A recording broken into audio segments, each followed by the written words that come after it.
Hey Leisure Gang, Leisure Babes, welcome to another one. Today's video is inspired by this book I've been reading. It is entitled Marriage Be Hard, and it is written by Kevin and Melissa Fredericks.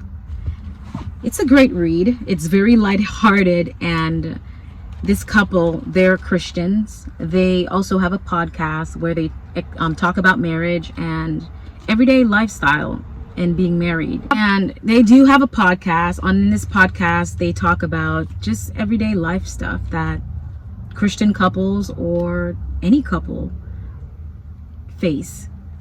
It looks like this. I love the fact that her wedding dress is all dirty and both of them are like disheveled. So it's a good book.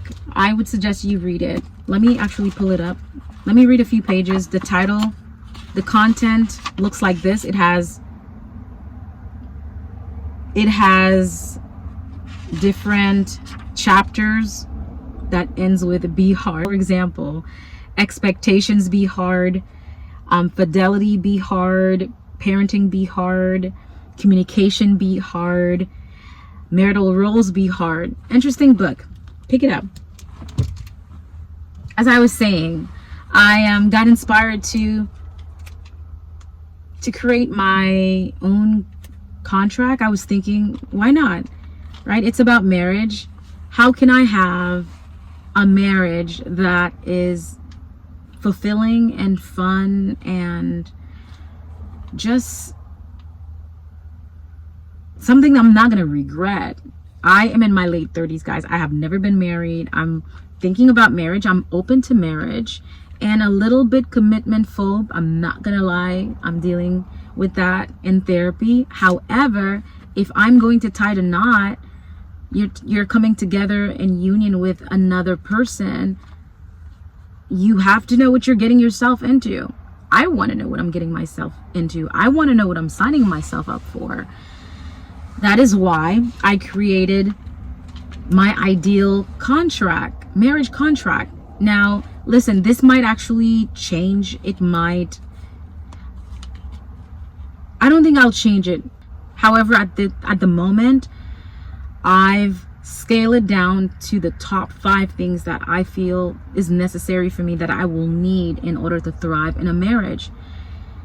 It's top 5 besides the, of course, financial stability and being supported by your husband, and just so that as a wife I can flourish, I can thrive, where I can just focus on my own personal business and also contribute. Yeah, I'll contribute with the lighter bills, but let's say the big bills, the home, hubby has it, like the rent or the mortgage.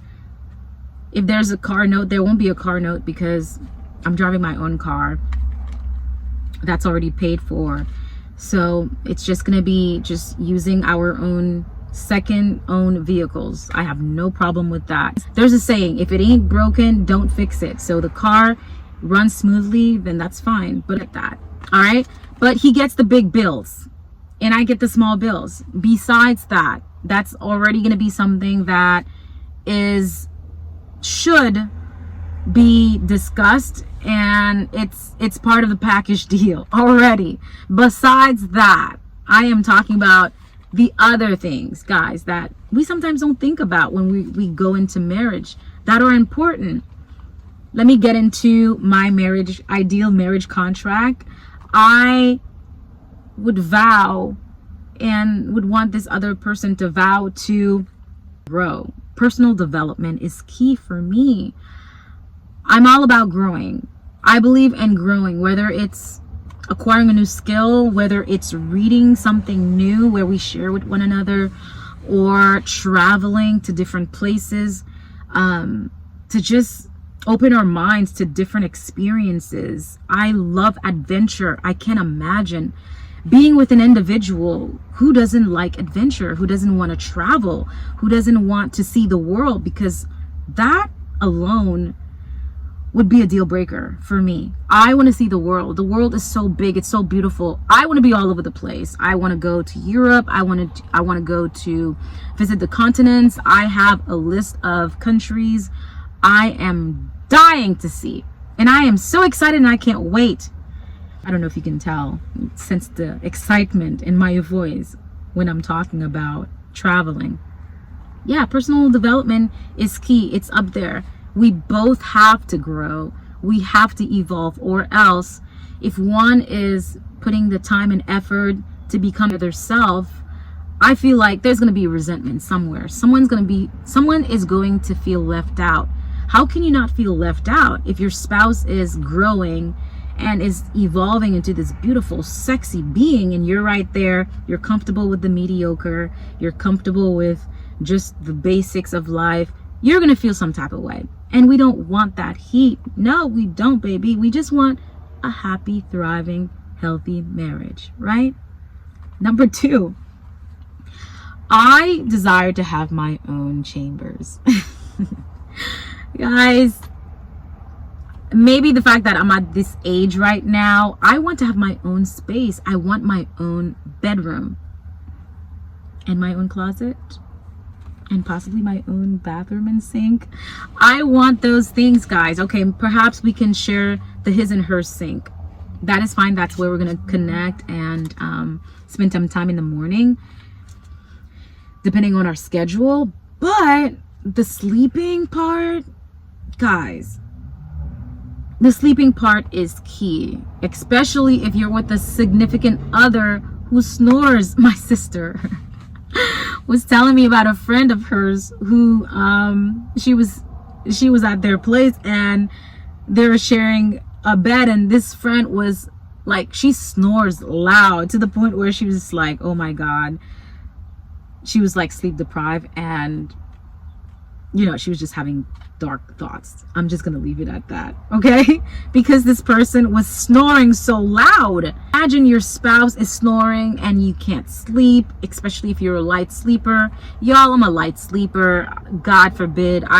If you're sleep deprived, you can do things that you wouldn't even imagine. God forbid you end up putting a pillow over this person's head because you haven't been sleeping and you're just not, you're out of it. That is dangerous. These things are important. Get yourself a chamber. And he too, he can have his own chambers. That is fine. Someone that I know says sleep is sleep. You're just sleeping. And these conversations, I don't know about you, if you want your own chambers or not, or your own room. I want my own chambers. A tree house or some sort of like, hey, just for my girls and I to come hang out, where I can have my me time, maybe incorporate some music in there, create a little music studio. That's my little space for my creativity. So that's in there. But your girl need her own chambers. Number 3, I want my me time. I'm a person who feels other people's emotions, who's very sensitive. I forgot what they call it. Is it the HSP? I fall into that. I didn't know what that was. I used to hear it and I would ignore those kind of conversations, because as I grew older, it's now that I'm really paying attention to my body and how I feel around people, around anything in general, and seeing how I'm depleted by certain interactions or just being in crowded spaces. I want my own freaking space, or else I don't know who I will turn into. I don't know. I might end up turning into a shell of a person, because I cannot, and especially where my mental health is right now. Your girl needs some me time. Got to be with someone who's not going to take it personal, who's not going to get in their feelings and be sensitive about it. Like, oh my gosh, you always need to be by yourself and all that stuff. I'm for it too. I would want him to have his me time too. I am not a stage 5 or a stage 10, 20 clinger. Your girl is totally okay with seclusion. You hear me? I am all for it. I am all for it. You go ahead, take all the time that you need, spend time with your boys, go ahead, take that trip.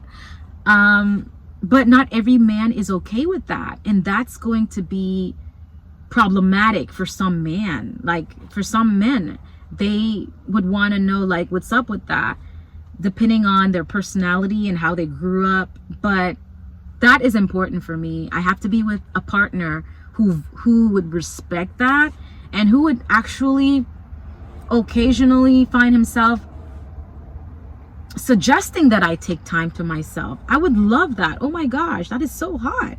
Hey babe, have you rest yet? Have you done this yet? Have you taken your me time yet? Oh my gosh, I love you forever. That is important to me. Me time is crucial, and correlates with number 4, which is I want to be able to have time with my friends and family. I'm alone, that me time. Hey babe, I'm grabbing coffee with so and so, or that's all included in that package. If you're with someone who refuses that, who wants to suffocate you, who wants to isolate you from friends and family, from spending time with friends and family, from receiving, I don't know. Now again, if your family's toxic, that's a different thing, and they're like, babe, they just want to shield you from that toxicity. You may have to separate yourself for a certain amount of time or period, so that you can get therapy, so you can heal yourself, to be able to foster these relationships, continue to build those relationships with your friends and with especially your family. That's a different situation. Number 5, respect each other's privacy. That is key. In the relationship, that includes personal time with God, my own personal time with God, his own personal time with God, and our personal time with God together, seeking advice, seeking counsel, seeking God's presence together, praying together is important. That's mine. What's yours, guys? Let me know. What's your ideal marriage? How does it look like? Do you care about these things I've mentioned? Or they're like, I don't really care about these things, Mars. I just want someone who is just going to put a ring on it, and we'll figure it out as we go. Hey, that's cool. Or you one who's like me, who's a processor, who just tends to like focus on the details and how it's gonna look like. You want a picture. I understand. You're never gonna know, because you're not gonna know everything, but I believe there are some things that we can plan and focus on ahead of time to make this union work. Let me know your thoughts. Please leave your thoughts in the description below, in the comment below actually. And this was fun. Until next time, let us chat in another one. Bye for now.